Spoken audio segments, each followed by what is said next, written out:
लोक भलेसे दिसती, खेटरे चोरिती, वस्त्रे धोतरे पातळे, लपोनी पळती. भिक्षा मागता मिळेना, अवघे भिकारीच जना, काय म्हणावे.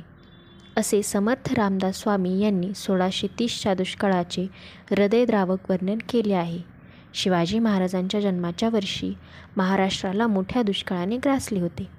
पूर्वीच्या दुर्गादेवीच्या दुष्काळानंतर महाराष्ट्रावर इतके मोठे आणि दीर्घकाळ टिकलेले अरिष्ट म्हणजे हा 1630 सालचा दुष्काळ. असंख्य लोक अन्नान्नदशेने मरण पावले.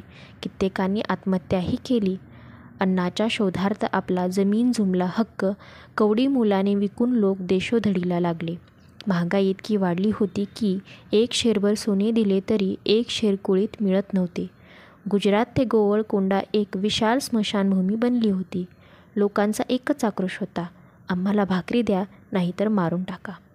अस्मानी सुलतानी अंमलाखाली भरडल्या गेलेल्या या लोकांना सुखसमृद्धीचे स्वराज्य हवे होते.